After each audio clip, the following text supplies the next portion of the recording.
أرسل رسوله بالهدى ودين الحق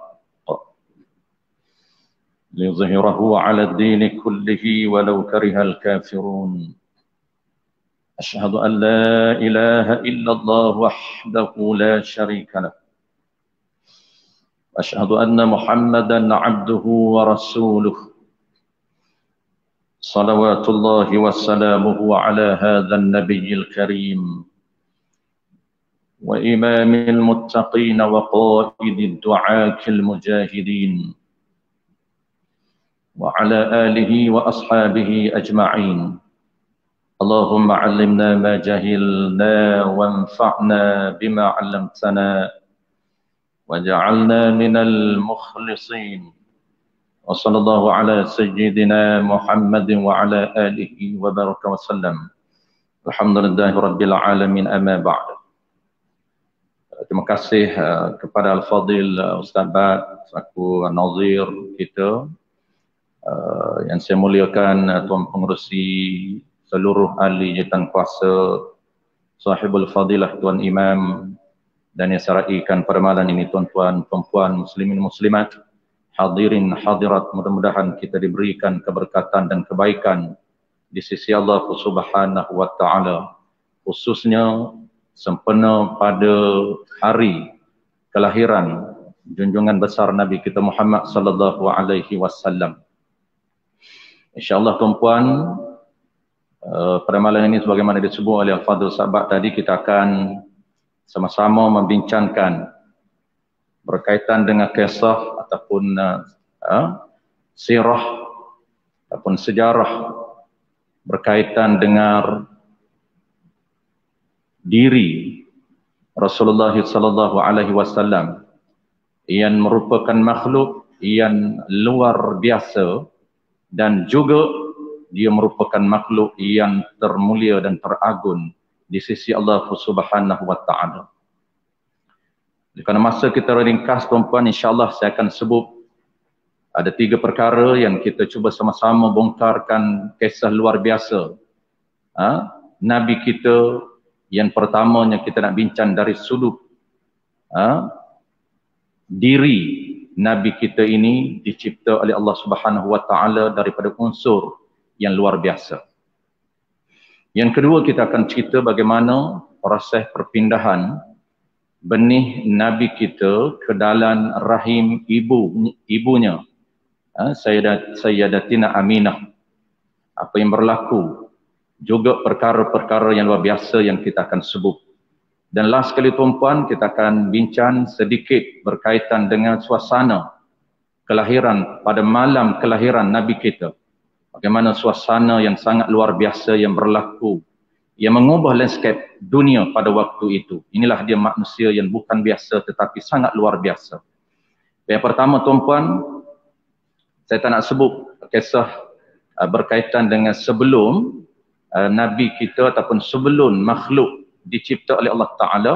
Oleh kerana terlalu awal, saya nak angle ataupun dari sudut yang pertengahan sirah Nabi, iaitu Nabi kita mula dicipta oleh Allah Ta'ala benih dia, dan di proses perpindahan benih Nabi daripada tulang sulbi ibu bapaknya ke dalam rahim ibu. Itu pertengahan, dia masih awal. Kisah dia sangat menarik. Dia kisah Nabi kita bermula dengan Allah cipta ruh dia. Tapi itu kerana kita masa tak sempat, saya terus ambil pertengahan. Jadi kalau nak kisah Nabi kita ni luar biasanya tuan-puan, makhluk luar biasanya dia. Tidak ada satu makhluk di atas dunia ini melainkan makhluk yang pertama Allah cipta adalah ruh Nabi. Sebelum Allah cipta ruh Nabi Adam.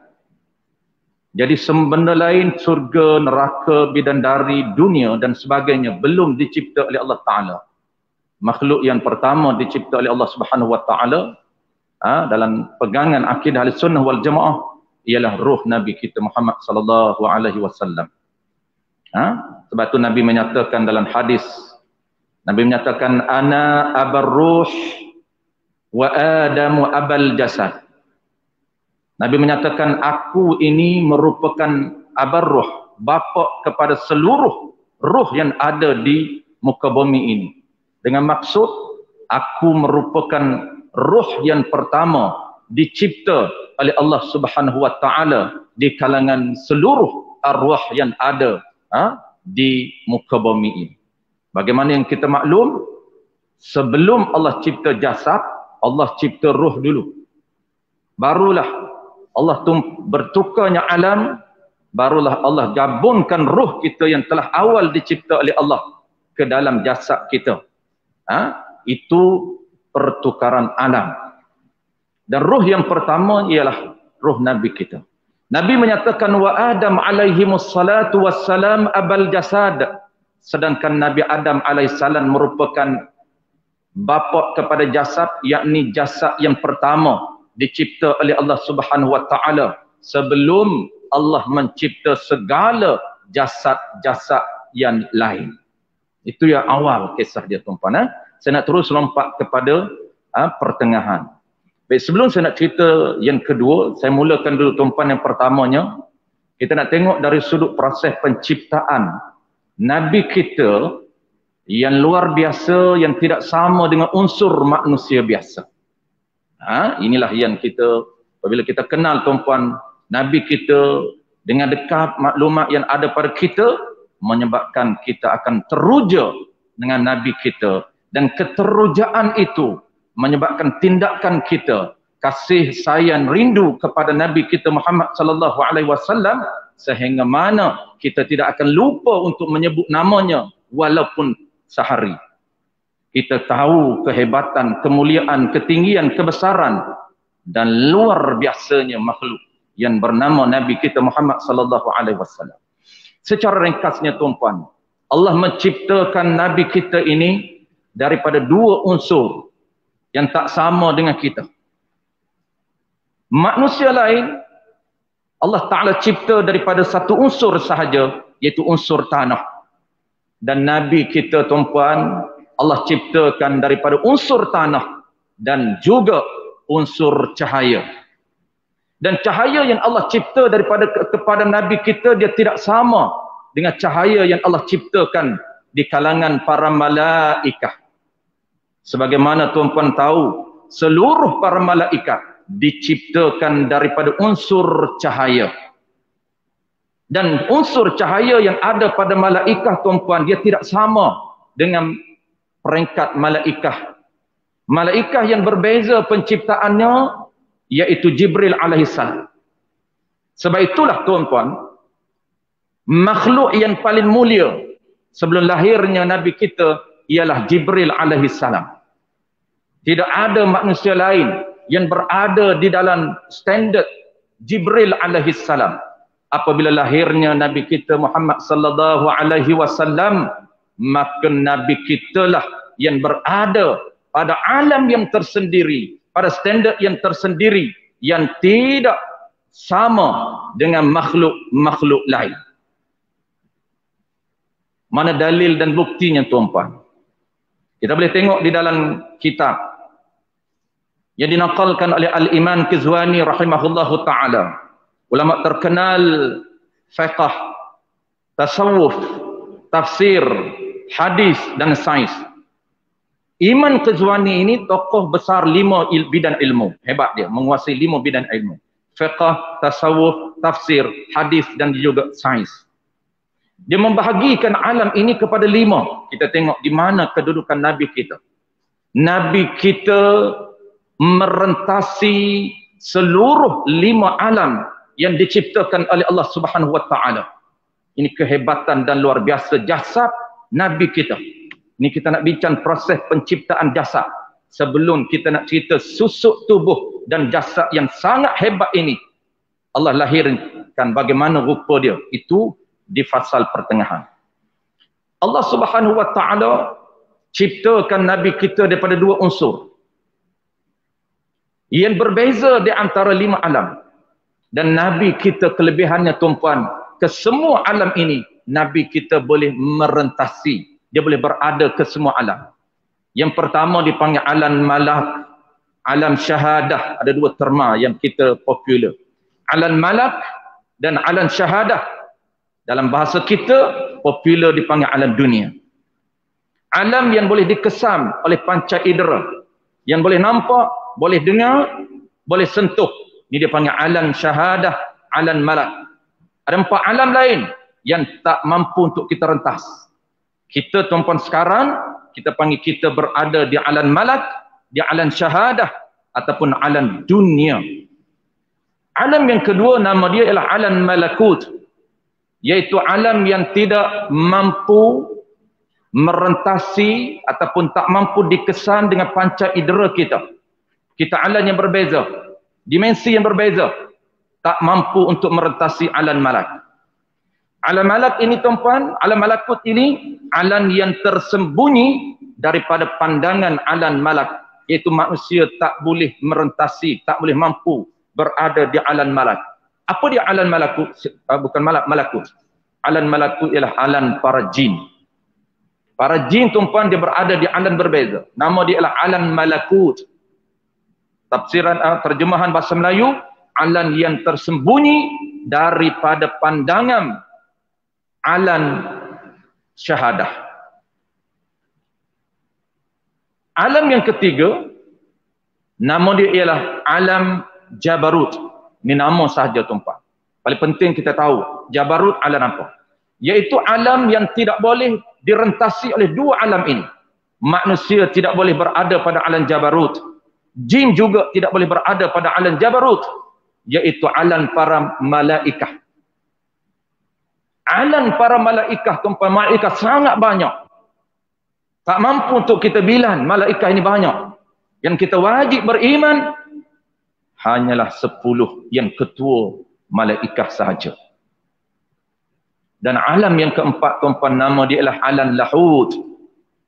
Alam lahud ini alam yang tersembunyi di kalangan 4 alam.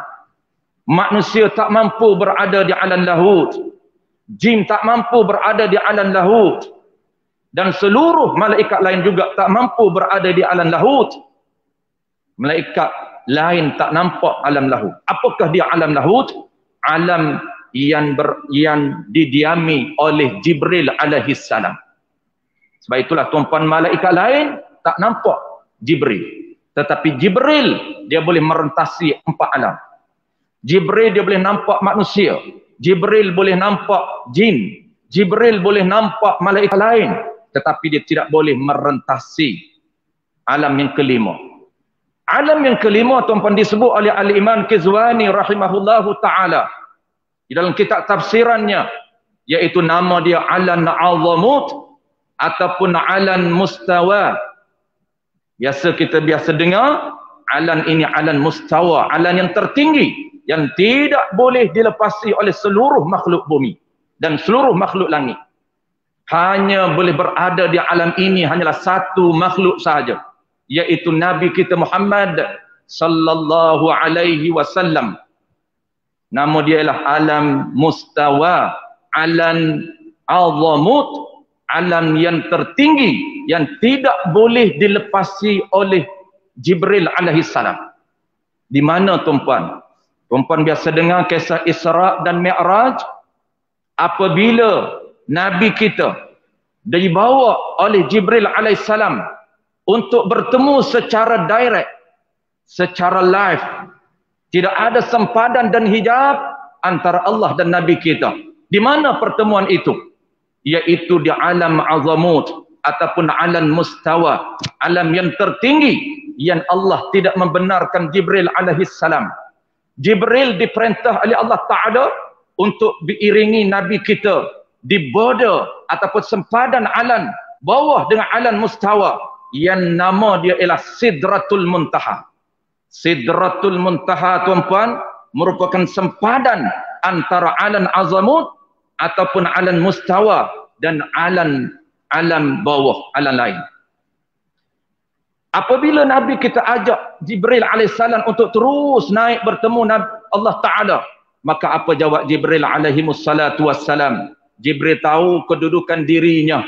Jibril mengatakan, Tuhan, hamba sahaja naik seorang bertemu dengan Allah Ta'ala karena saya tak mampu untuk merentasi alam. Sekiranya Jibril naik, kata para ulama di dalam kitab tafsir, Jibril alaihissalam boleh hancur seperti burung ciak yang kecil. Besarnya fizikal dan badan ataupun tubuh Jibril sangat besar. Masyriq wal maghrib, dia punya sayap dia, yang tidak ada orang lain boleh tengok real diri Jibril, melainkan Nabi kita 2 kali disebut di dalam kitab sirah Ibnu Hisham, mengatakan bahawa ada qaul pandangan yang dikemukakan oleh Ibnu Hisham mengatakan bahawa Nabi kita pernah melihat Jibril secara real, bukan sahabat, bukan dia menyerupai sahabat Nabi. Biasanya Jibril akan bertemu dengan Nabi, dia berupa sahabat Nabi yang paling handsome untuk ajar segala syariat kepada sahabat Nabi. Dia tidak menunjukkan diri dia yang sebenar, melainkan 2 kali sahaja.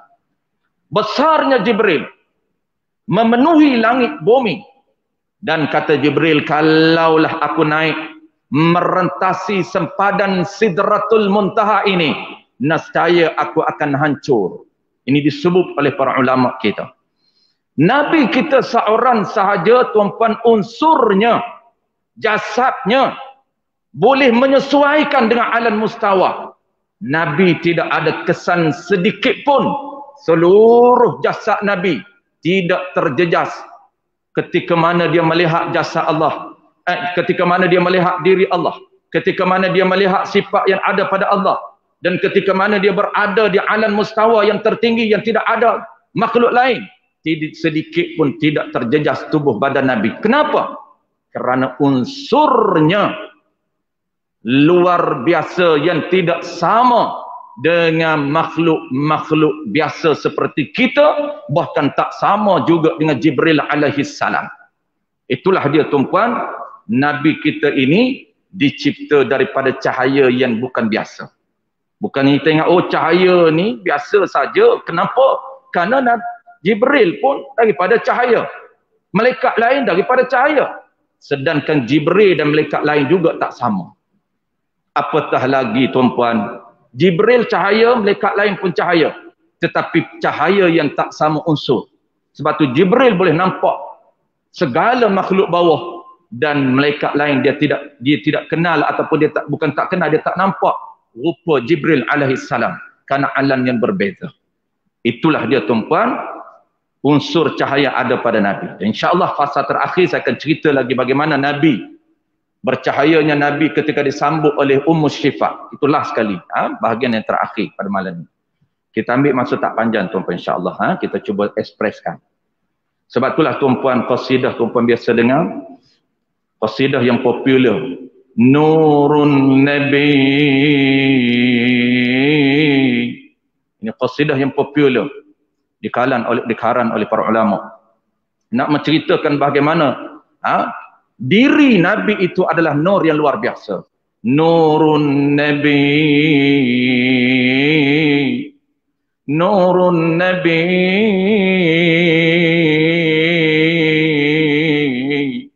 yatala'la bainal ibad,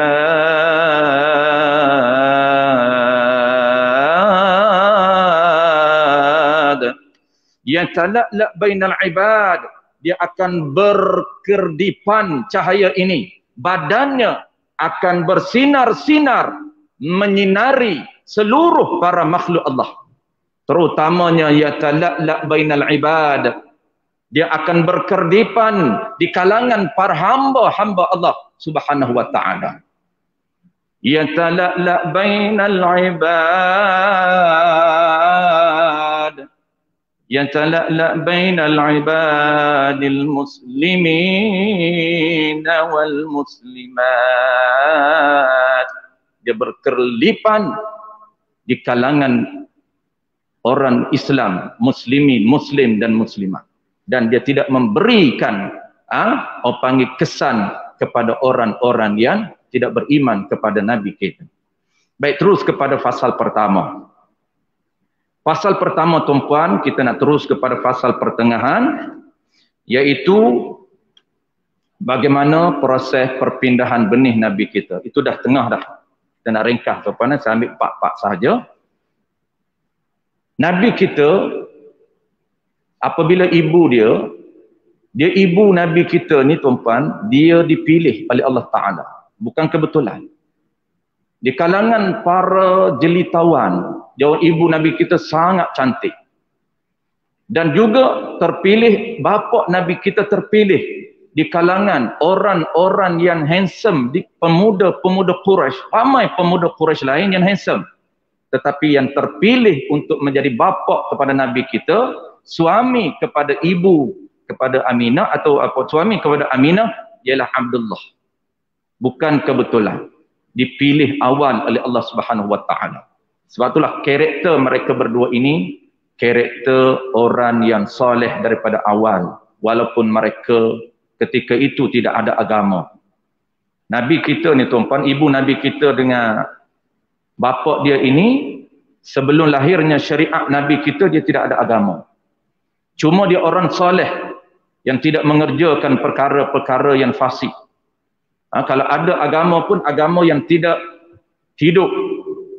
Matinya syariat dengan matinya Nabi Ismail. Sebab itulah ramai orang-orang yang soleh, dia masih ikut. Walaupun syariat dah mati. Dia masih ikut bagaimana syariat Nabi Ibrahim. Dia masih ikut syariat Nabi Ismail. Walaupun syariat ketika itu mati dengan matinya para Nabi kita. Nabi terdahulu. Apabila dia berkahwin tuan-puan, maka bila Nabi Allah Ta'ala nak proses perpindahan benih Nabi. Benih Nabi pertamanya berada dalam tulang sulbi bapa dia. Bapa dia mengandung dulu. Macam kita lah sekarang tuan-puan. Semua orang lelaki mengandung dulu. Mengandung benih dia panggil. Bukan mengandung anak. Mengandung benih. Sperma tu duduk dalam tulang sulbi.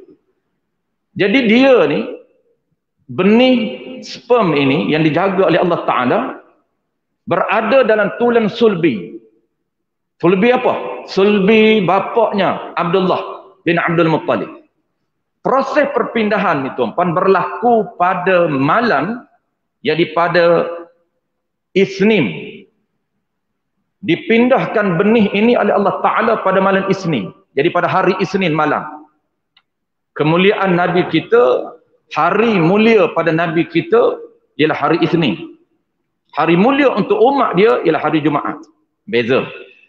Segala pekerjaan besar Nabi kita bermula pada hari Isnin. Jatuhnya benih dia pada hari Isnin. Proses pindah benih dia ke benih ke dalam rahim ibu pada hari Isnin. Lahirnya dia juga pada hari Isnin. Hijrah dia pada hari Isnin. Dan dia wafat juga pada hari yang sama, yakni hari Isnin. Itu dia panggil hari kebesaran junjungan kita Nabi kita Muhammad sallallahu alaihi wasallam. Apabila berlakunya tuan-tuan perpindahan daripada tulang sulbi bapa dia ke dalam rahim ibunya pada malam tersebut, maka apa yang kita nak sebut, yang disebut di dalam kitab Al-Imam Ja'far, yang kitab popular di kalangan Nusantara kita, dipanggil Maulid Berzanji. Popular kitab tu tuan-tuan, yang bermula dengan Al-Jannatu Na'imuha. Orang kita popular. Al-Jannatu Na'imuha Sa'dul Liman. Itu permulaan kitab Maulid Berzanji. Di dalam kitab tu tuan-tuan sangat banyak mutiara yang berharga yang disebut oleh Al-Imam Ja'far.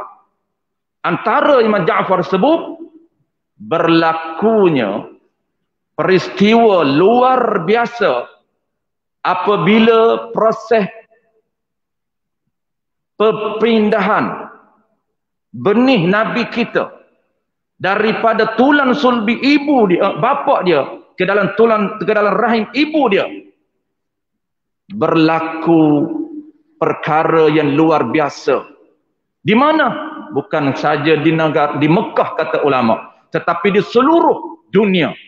Semua makhluk bumi dan makhluk langit menyatakan keseronokan, menyatakan keterujaan dengan bakal Nabi akhir zaman yang akan lahir.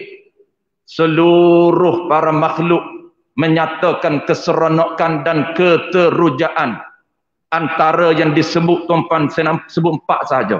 Banyak makhluk menyatakan keseronokan dan keterujaan dengan bakal lahirnya Nabi kita. Yang pertamanya disebut oleh Al-Imam Ja'far, lahirnya suara yang bergemar yang datang daripada 7 petala langit, dan keluar suara itu daripada 7 lapis bumi, dan angin membawa suara itu ke seluruh pelosok, bukan saja di Mekah. Suara yang berbunyi, inna Muhammadan qad uhmilat, inna Muhammadan qad uhmilat, sesungguhnya Nabi kita Muhammad qad uhmilat, telah berada di dalam kandungan. Qad uhmilat ini bahasa kampungnya, Nabi kita dah bunting, dah mengandung. Bukan Nabi mengandung, mak dia mengandung.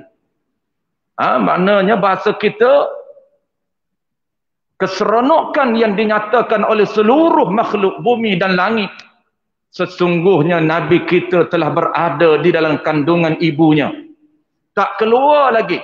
Tetapi alam tuan-tuan, dunia menyatakan keseronokan dan keterujaan. Dan makhluk bumi tuan-tuan, dia tak tahu, berlaku pelik, luar biasa.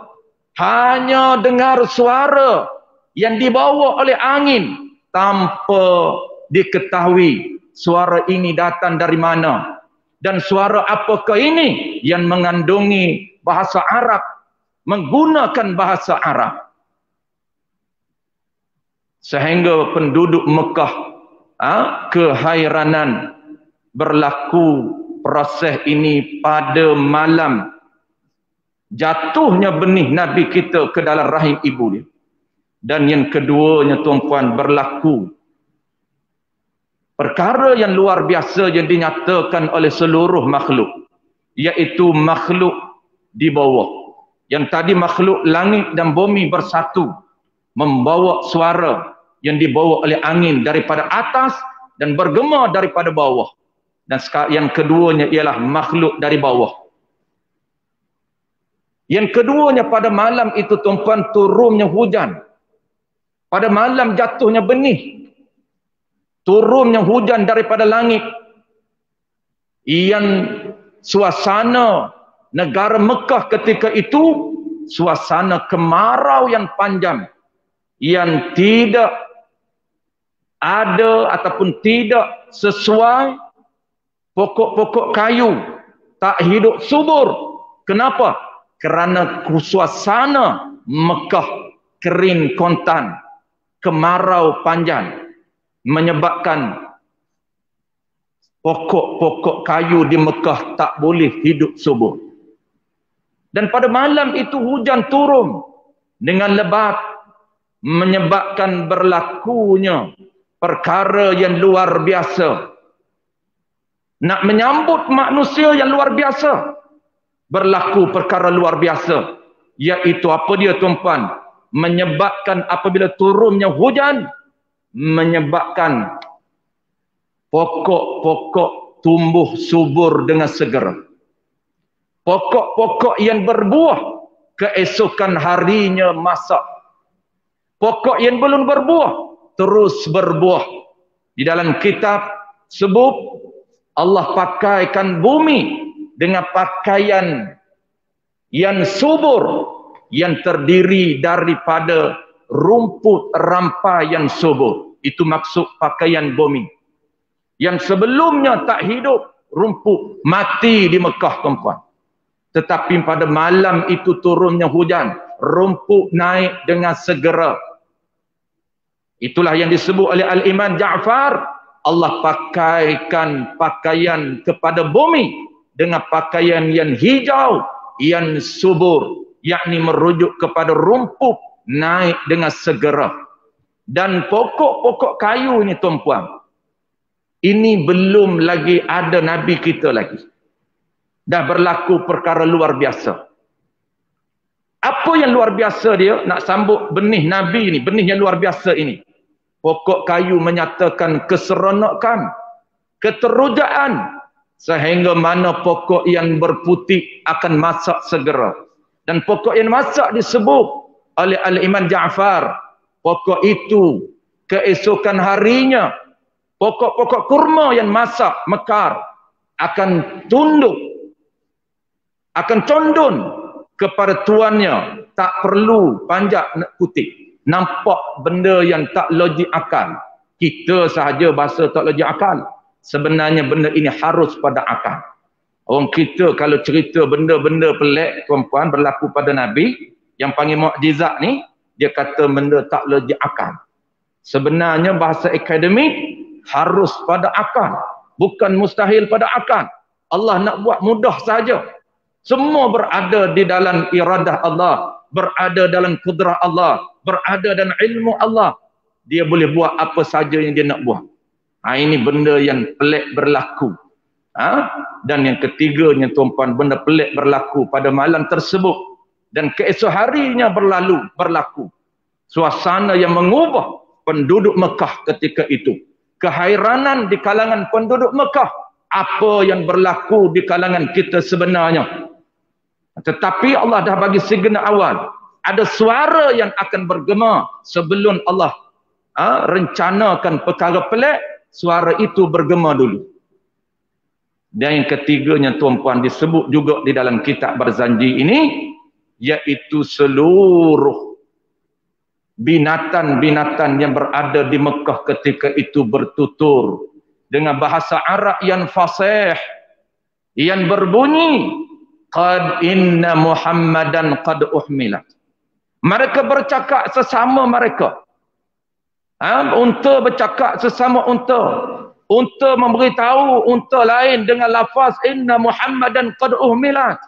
Seluruh penduduk bumi, makhluk binatang tuan-puan, mereka seronok dan teruja menyambut bahkan nak lahirnya Nabi yang luar biasa ini. Inilah dia Nabi, ulama menyatakan keterujaan, keseronokan di kalangan para makhluk bumi dan langit sehingga mereka bercakap di dalam bahasa Arab yang fasih. Kenapa tuan-puan Allah Ta'ala cipta bercakap dalam bahasa Arab? Allah boleh buat cakap dalam bahasa Inggeris, cakap dalam bahasa Melayu. Karena kata para ulama, Allah nak bagi signal awal, nak bagi tanda awal bahawa syariat yang dibawa oleh Nabi kita ini menggunakan bahasa pengantarnya ialah bahasa Arab. Al-Quran diturunkan dalam bahasa Arab. Awal Allah bagikan, orang panggil petanda awal. Bahasa, kalaulah tuan-puan, cukup dah. Kita azan dulu, kan? Kemudian kita sambung. Satu fasa dengan express. Ada satu fasa lagi. Fasa sambung baby.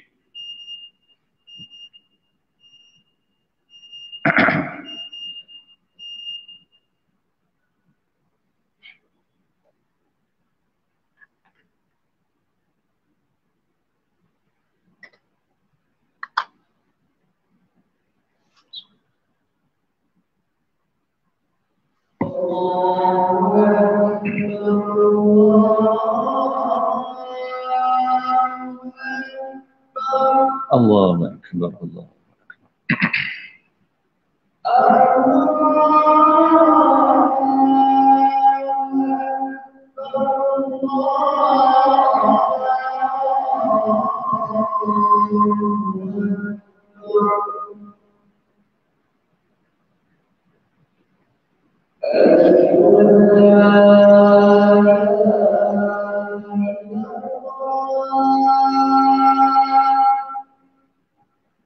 Asyhadu an la ilaha illallah.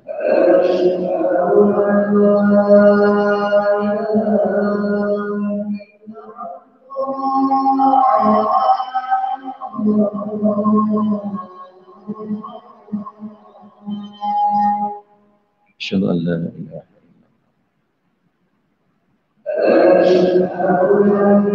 Asyhadu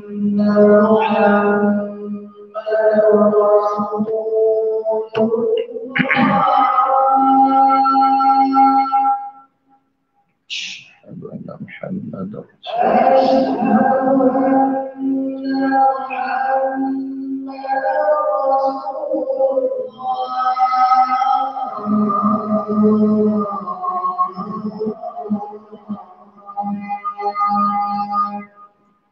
Asyhadu anna Muhammadar Rasulullah.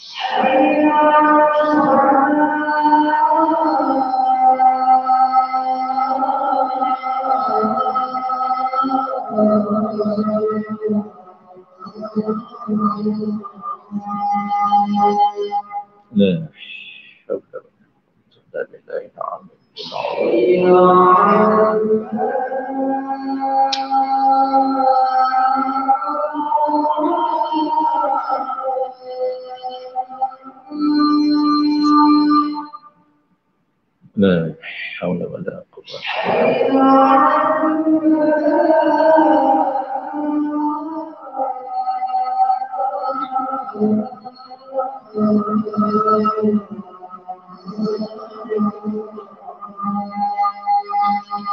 La hawla illa billah.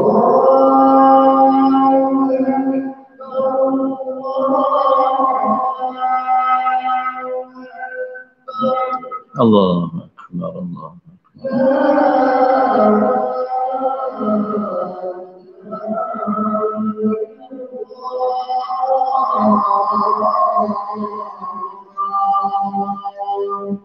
لا إله إلا الله رب هذه الدعوة صلاة القائمة سيدنا محمد شرف درجة العالية الرفيعة وبعث مقام إنك لا تخلف الميعاد. Baik, sekali lagi tuan-tuan, saya sebut tiga saja tuan-tuan, tiga perkara yang luar biasa menyambut ataupun menyatakan keseronokan dan keterujaan. Dan kesemua ni tuan-tuan, dia merupakan, dia ada hubung kait dengan mukjizat yang akan Allah Ta'ala bagi kepada Nabi kita. Antara dia apa tuan-tuan, kalau kita tengok tiga benda tadi. Perkara yang kedua, pokok kayu antara mukjizat Nabi kita, dia akan sujud kepada Nabi kita. Apabila Nabi kita menjadi Nabi tuan-tuan, mukjizat dia banyak. Antaranya ialah ketika mana Nabi nak qada hajat. Dulu tuan-tuan bukan ada tandah bergerak macam ini, bukan ada tandah banyak macam ini. Jadi di mana Nabi nak qada hajat? Dan Nabi ni tuan-tuan, dia tidak ada makhluk Allah Ta'ala yang Allah benarkan untuk melihat fadlah Nabi. Tidak ada. Hatta isteri Nabi kita tidak mampu untuk melihat fadlah Nabi kita. Fadlah ni maksudnya air kecil Nabi, dia bukan najis. Itulah dia luar biasa yang ada pada Nabi kita. Nabi kita ni tuan-tuan, jasad dia, seluruh jasad dia, tidak ada satu benda yang najis dan tidak ada mustaqzah. Melainkan semuanya suci. Kita najis dan mustaqzah. Peluh Nabi kita bukan mustaqzah. Peluh Nabi kita baunya sangat harum. Darah Nabi kita bukan najis. Air mata Nabi kita juga bukan mustaqzah. Sebab itulah tuan-puan, air kecil Nabi kita, dia dinamakan fudlah. Beradab dengan Nabi tidak dipanggil najis. Memang tak najis. Dia panggil fudlah. Lebihan. Dan tidak dibenarkan, Allah Ta'ala tak membenarkan sesiapa pun melihat air kecil Nabi kita Muhammad sallallahu alaihi wasallam. Hatta isteri dia pernah tunggu Nabi kita qada hajat untuk melihat kesan air kecil Nabi kita. Allah tak benarkan. Allah perintah bumi untuk menelan fadlah Nabi kita. Selepas daripada Nabi kita qada hajat, maka tidak ada kesan air kecil Nabi di atas pasir. Dan cara dia bagaimana Allah Ta'ala perintah seluruh pokok kayu yang ada berhampiran dengan Nabi akan membentuk sujud kepada Nabi, membentuk seperti tandas. Nabi nak qada hajat di mana saja. Nabi arahkan pokok kurma yang akan sujud kepada Nabi untuk melindungi Nabi ketika dia qada hajat. Inilah dia ada hubung kait dengan syariat dan mukjizat Nabi kita apabila dia bakal menjadi rasul.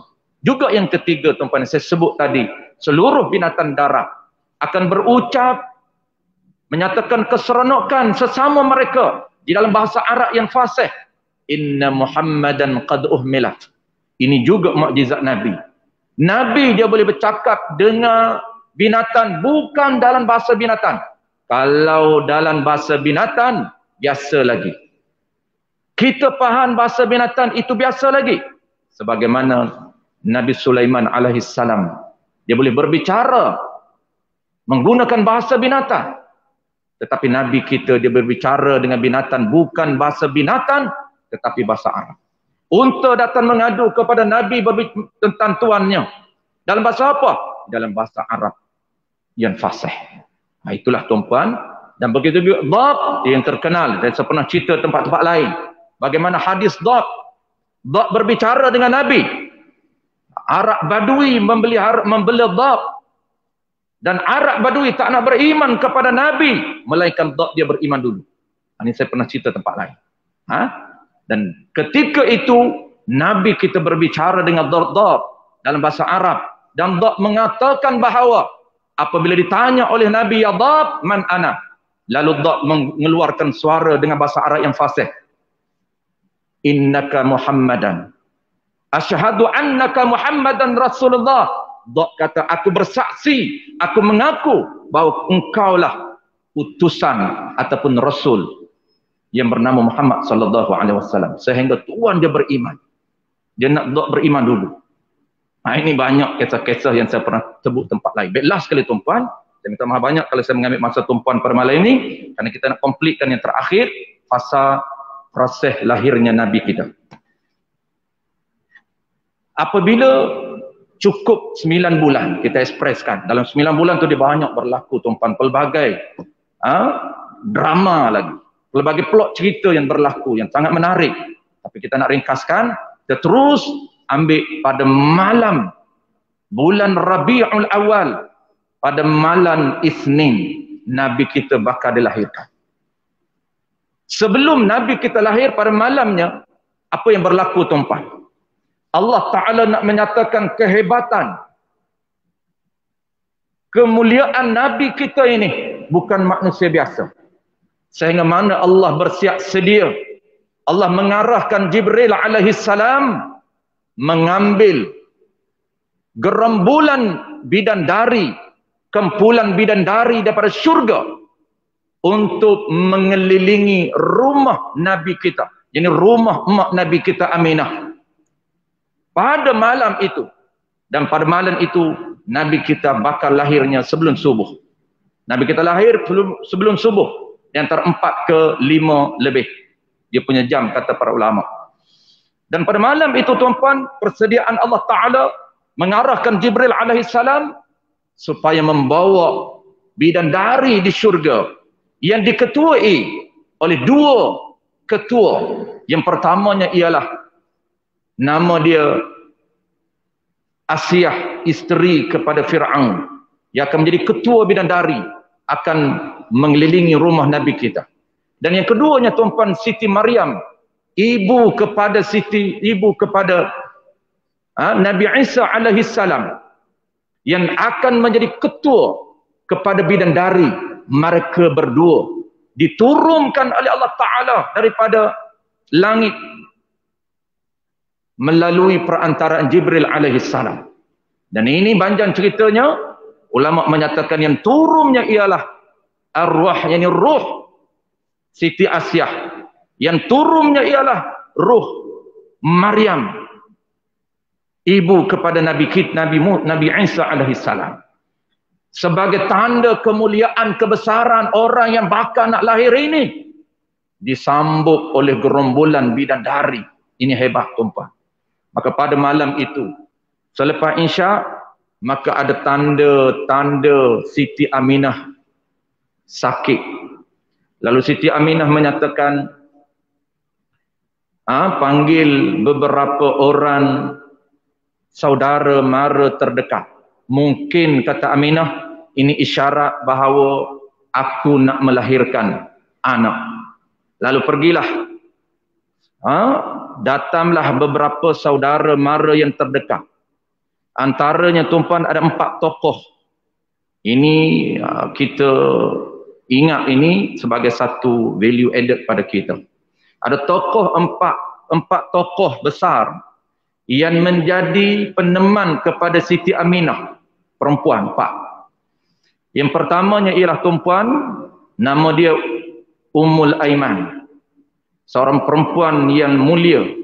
Semua mereka ini mulia. Kenapa? Kerana mereka nak menyambut orang mulia.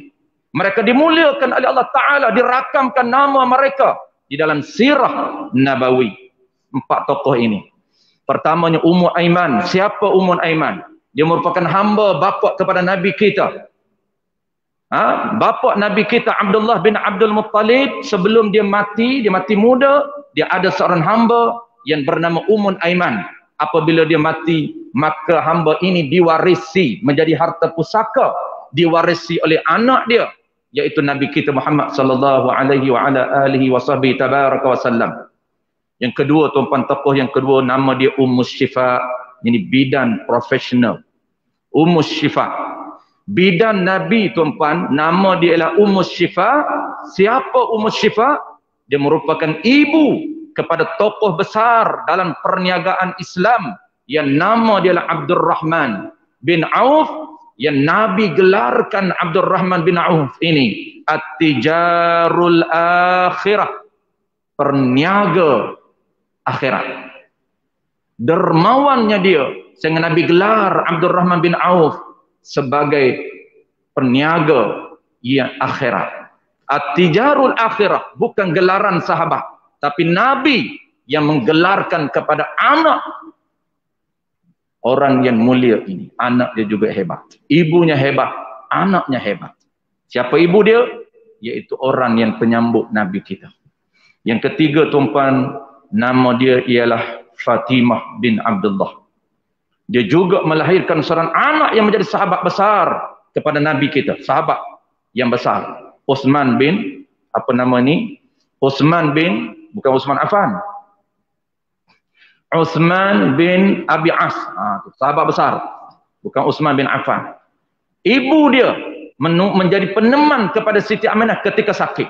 Dan last sekali, tuan-puan, nama dia ialah Suwaibah. Hamba kepada Abu Lahab. Abu Lahab orang yang paling dekat dengan Nabi. Menjadi tradisi masyarakat Quraisy, kalau sakit nak melahirkan anak, orang dekat yang akan pergi. Bapa saudara pergi teman, ibu saudara pergi teman, sepupunya pergi, berhimpun di rumah untuk melahirkan anak. Dulu tuan-puan, saya di kampung biasa, dulu orang tak bersalin di hospital, bersalin di rumah. Tahun 80-an, tuan-puan, saya sempat meneman ibu untuk pergi ke rumah jiran, tunggu sampailah dia lahir, baru kita balik. Tradisi rupanya bukan tradisi orang Melayu di belah Kelantan sahaja dulunya, tetapi tradisi ini dia ambil di kalangan masyarakat Quraisy. Dan inilah dia berlaku. Apabila nak lahirkan anak, maka orang yang terdekat dengan Nabi pakat ditunggu. Tetapi Abu Lahab tak tunggu. Abu Lahab tak pergi. Dia tahu dah ni, Abu Lahab dah ada signal awal. Bakal lahirnya anak saudara dia bukan orang biasa. Dia tahu. Sebab tu dia tak pergi, dia hantar hamba dia yang bernama Suwaibah Al-Aslamiyah. Akhirnya dia bebaskan hamba. Pada awal dia hantar, dia tak bebas lagi. Dan hamba dia balik cerita bahawa anak saudara dia dah beranak, dah melahirkan anak. Dia tak pergi juga. Ketika tu baru dia bebaskan hamba dia. Ini betapa degilnya Abu Lahab. Tak nak tengok Nabi kita, tetapi walaupun dia tak nak tengok Nabi kita, dia juga rasa happy. Dia bebaskan hamba. Sebab itu Abu Lahab antara orang kafir yang diringankan azab setiap kali hari kelahiran Nabi kita Muhammad sallallahu alaihi wa ala alihi wasallam. Kalau orang kafir pun diringankan azab semata-mata kerana seronok di atas kelahiran Nabi, apatah lagi kita, tuan-puan, menyambut kelahiran Nabi kita bukan satu perkara bid'ah, bahkan satu perkara yang hasanah. Baik, apa yang berlaku, tuan-puan, pada malam tu? Kita ringkaskan cerita. Ringkaslah macam mana.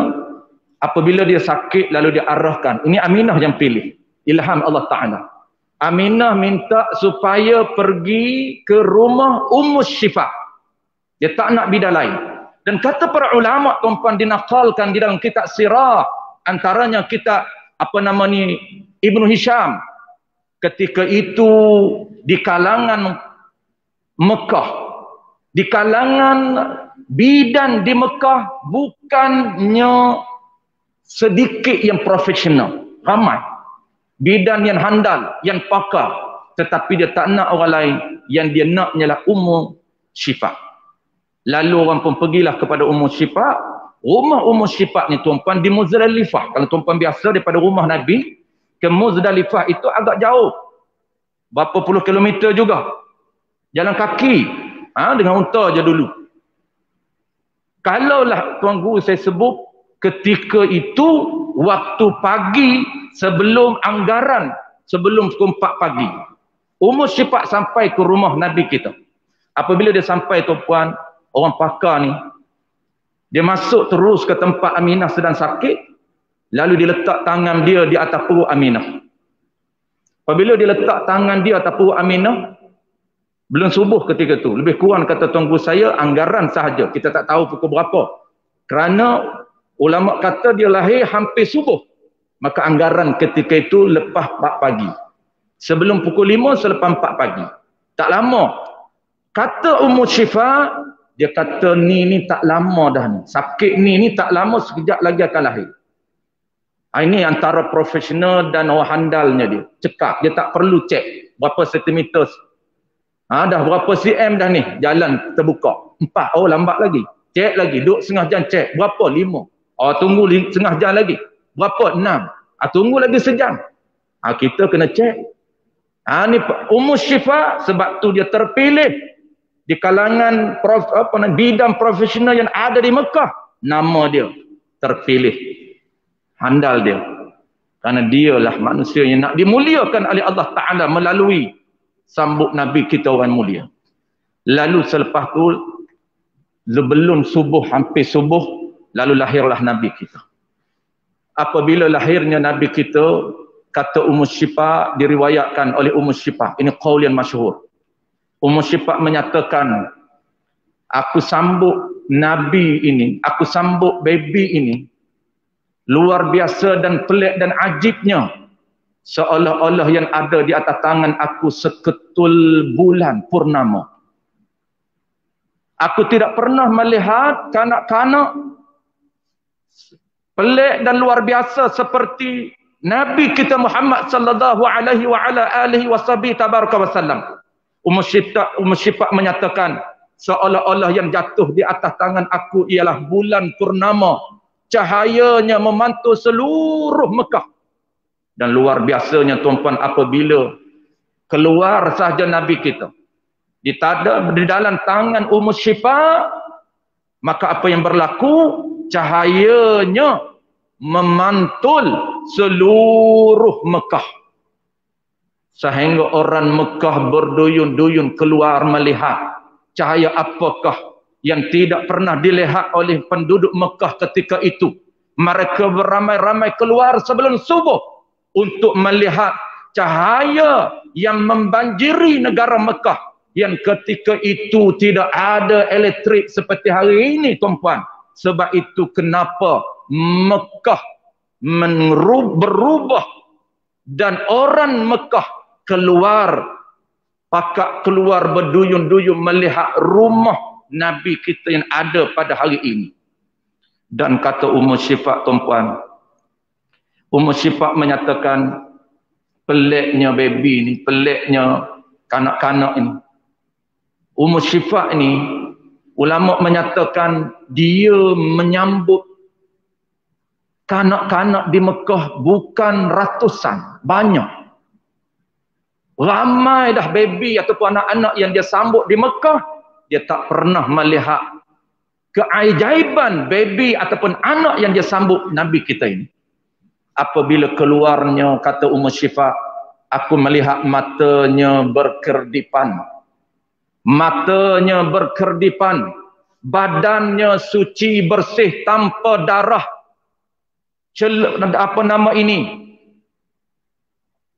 keninnya bercelak, badannya kata Ummu Syifa berminyak dan siap berkhatam.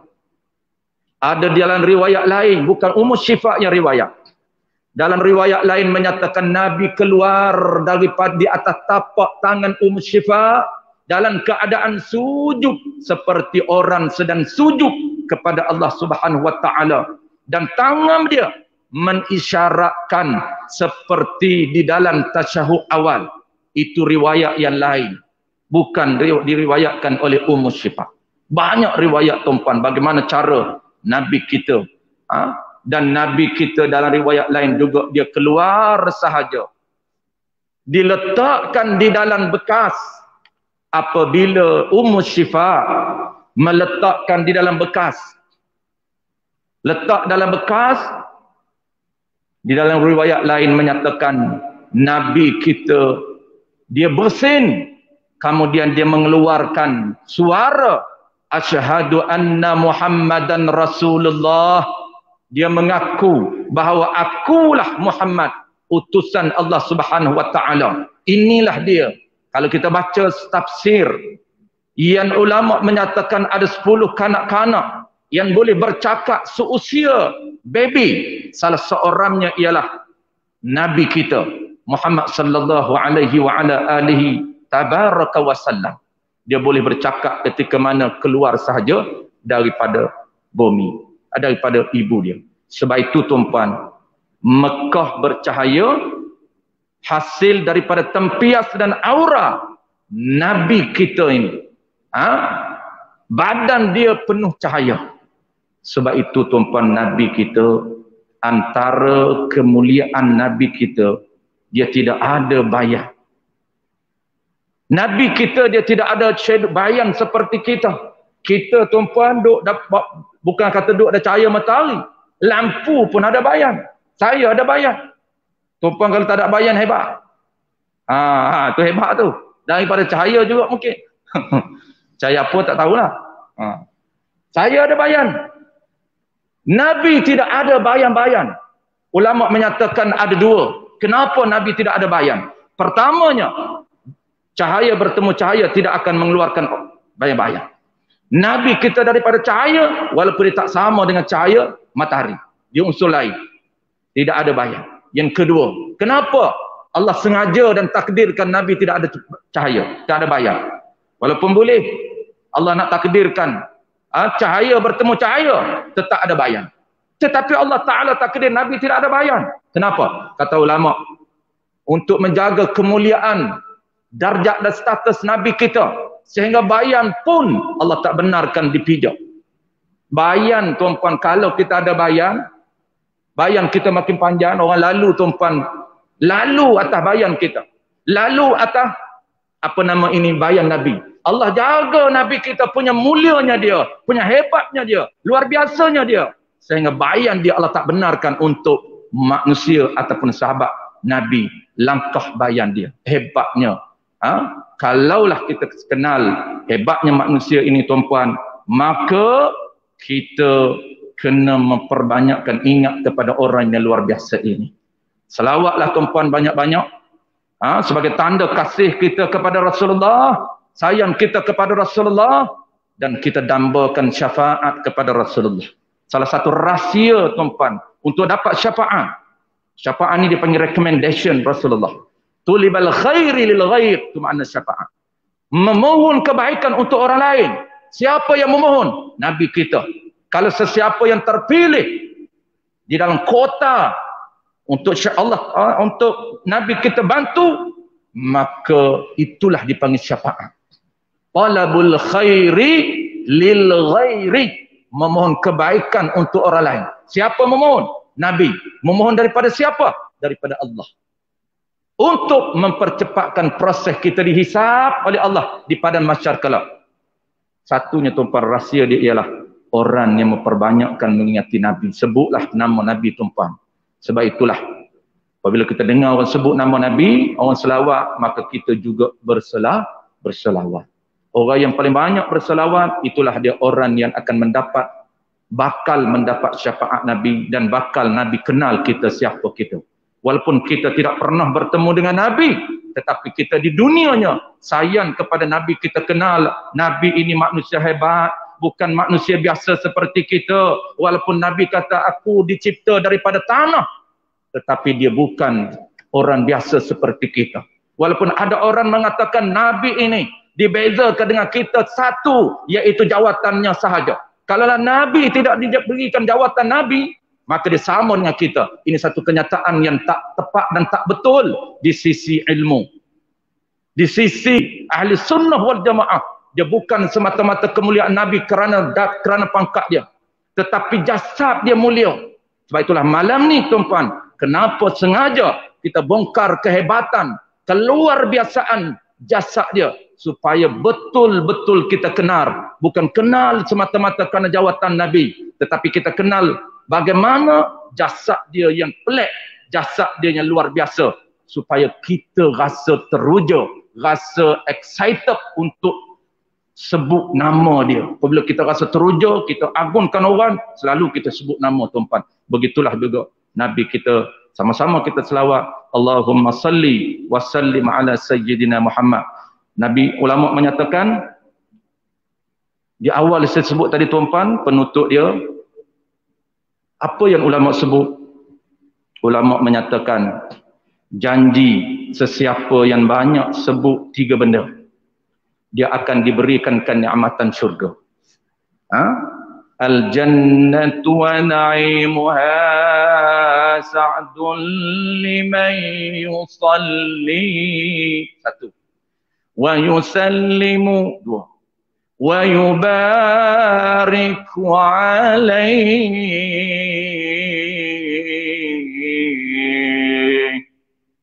Ulama menyatakan syurga dan kenikmatan dalam syurga diberikan kepada, pertamanya orang memperbanyakkan selawat ke atas Nabi. Janji. Yang kedua tuan-tuan, wa yusallimu, orang yang banyak menyatakan kesejahteraan. Sebab tu sunat kita apabila kita selawat gabungkan dua. Allahumma salli wa sallim.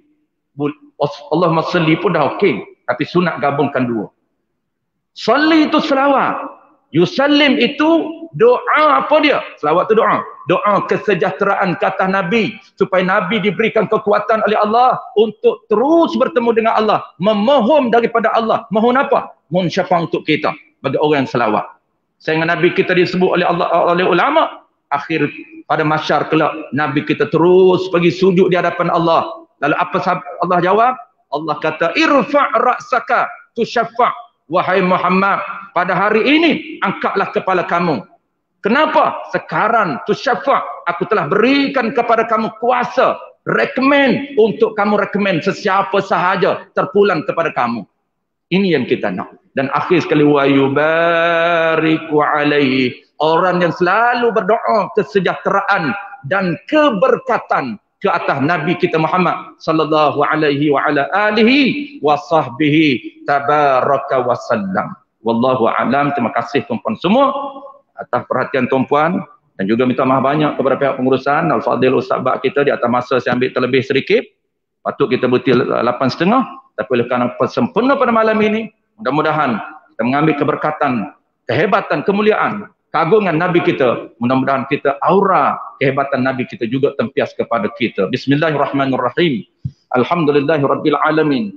Wassalatu wassalamu ala asyrafil anbiya'i wal mursalin wa ala alihi wa ashabihi ajma'in. Allahumma faqihna fid din wa 'allimna ta'wil waj'alna minal ulama'ul 'amilin waj'alna min ibadikas salihin waj'alna min ibadikal mutatahhirin wal 'amilin was salihin. وصلى الله على سيدنا محمد وعلى آله وبارك وسلم والحمد لله رب العالمين.